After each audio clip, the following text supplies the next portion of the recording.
You can earn a good salary, carry no credit card debt, and still quietly fall behind in your 30s.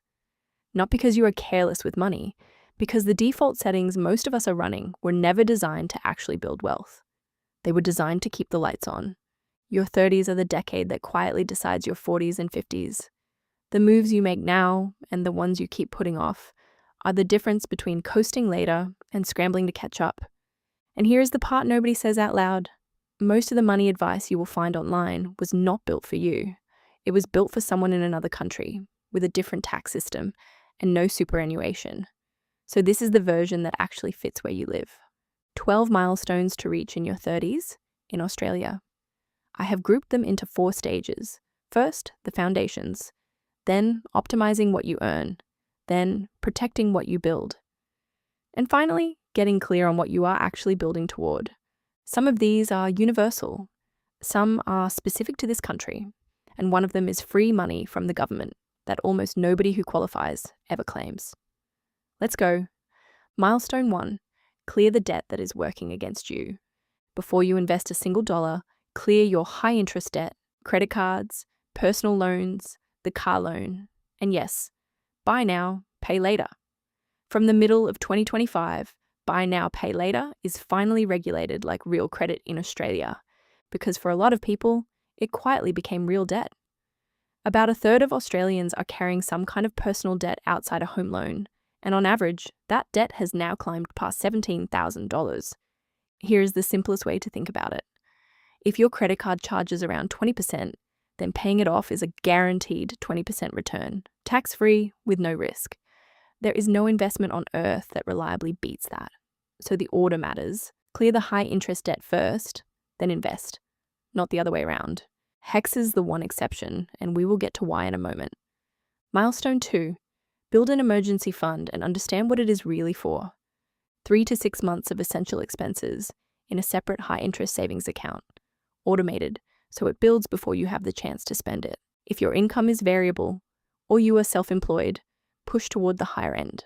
But an emergency fund is not just a buffer for a broken hot water system. It is optionality. It is what gives you choices when something changes. A job you need to leave, a move, a relationship, your health. The difference between having a buffer and not having one is the difference between having options and having none. Milestone 3. Find your super. All of it. Everyone with a job is contributing to super. Almost nobody actually knows what is in there. So tonight, find 3 things. Your current balance, your projected balance at 67, and whether you have more than one account open from all jobs. There is around $21 billion sitting in lost and unclaimed super accounts in Australia right now. You can find every fund ever opened in your name in about 5 minutes through MyGov, linked to the ATO.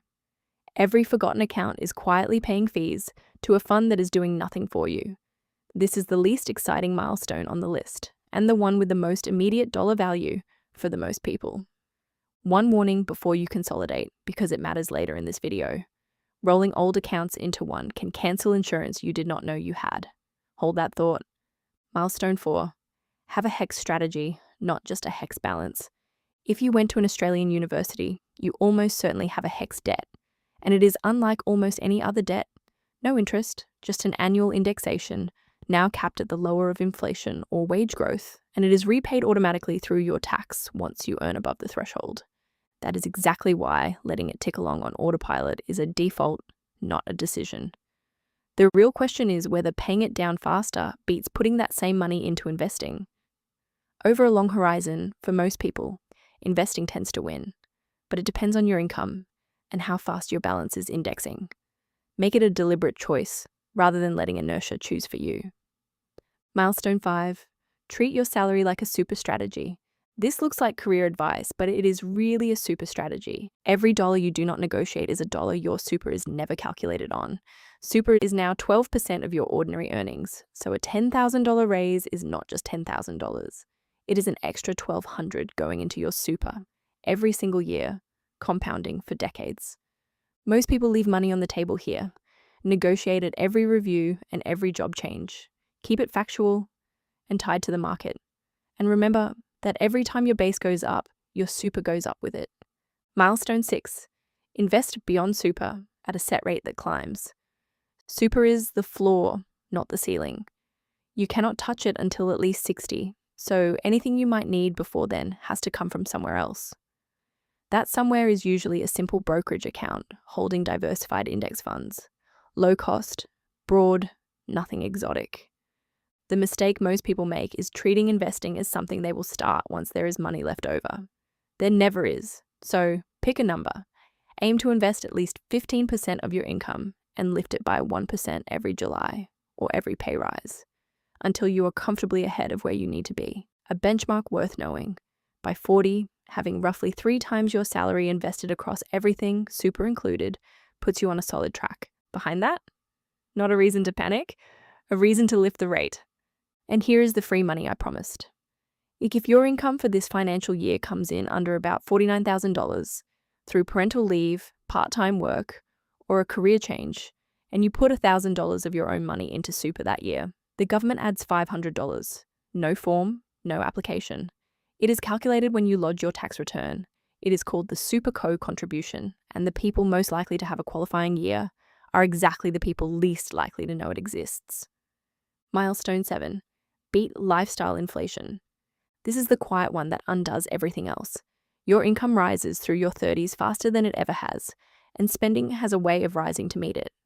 6 months after a raise, your savings rate somehow looks exactly the same as it did before. The people who build wealth fastest are not the highest earners.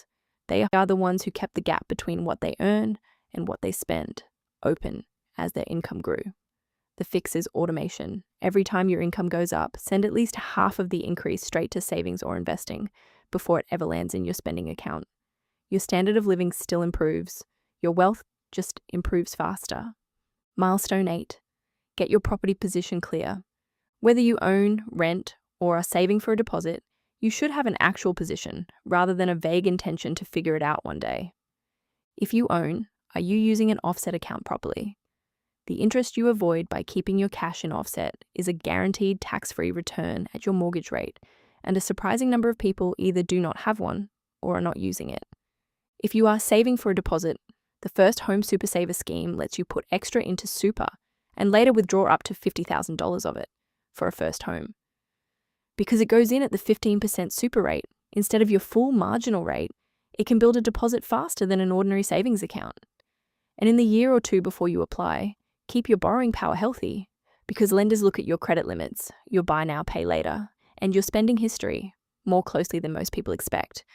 If you rent by choice while your money works harder elsewhere, that is a legitimate position too, as long as you have actually run the numbers, rather than following social pressure. Milestone 9. Check your insurance, especially the cover hiding in your super. This is the milestone almost nobody makes a video about, and it might be the one that matters most once you have a mortgage or people who depend on you. Most Australians have some life and disability insurance sitting inside their super by default, and about 1 in 4 have no idea it is even there. Recent changes also switched that default cover off for millions of accounts, so a lot of people think they are protected and are not. And remember Milestone 3. Consolidating old super accounts can quietly cancel that insurance, so always check before you roll anything over. 2 things to do here. 1. Log into your super and see what cover you actually hold. 2. If you have a mortgage or dependents, look at income protection, the insurance that replaces part of your income if you cannot work. Your ability to earn is the asset everything else is built on, and in your 30s, it is usually the most underinsured thing you own. Milestone 10. Sort your estate, and the one document most people miss. A will is the obvious starting point if you have dependents, a mortgage, or real assets. But here's the part most people overlook entirely. In Australia, your super does not automatically follow your will. It has its own beneficiary nomination, held with your fund. If you have never made a binding one, the fund's trustee decides who receives your balance when you die, not your will, not you. So, log in, check your nomination, and if it does not exist, or name someone from another stage of your life, fix it tonight. It takes minutes, and because it sits completely outside your will, you need both documents, and you need them aligned. Milestone 11. Protect yourself through the changes this decade brings. Your 30s are full of transitions. Moving in with someone, parental leave, going part-time, sometimes a relationship ending. Each one has a financial shape you can plan for. Keep your own financial identity inside any relationship. Know what you own, what you owe, and what is joint. Keep credit and savings in your own name. Not from distrust, but because being a full participant protects you if anything ever changes, and the people who hold on to that independence recover far faster when it does. And if a career break is coming, plan the super hit before it happens, not during. From July 2025, the government pays super on government parental leave payments, which helps, but many employer schemes still do not. Starting salary sacrifice before your income drops costs less and does more than scrambling to catch up afterward. Milestone 12. Get clear on what you are actually building toward. Every milestone so far has been mechanical. This one is the why, and without it, the rest tends to drift. Most people never actually define their number, the amount that would mean they are genuinely okay or genuinely free. So, define it. What does enough look like for you in real dollars, both in the next 10 years and at retirement?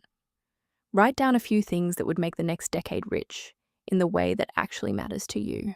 A trip, a sabbatical, a home, time with the people you love. Then put a rough cost and a date on one of them and work backward into a monthly number. It sounds soft next to offset accounts and co-contributions. It's not.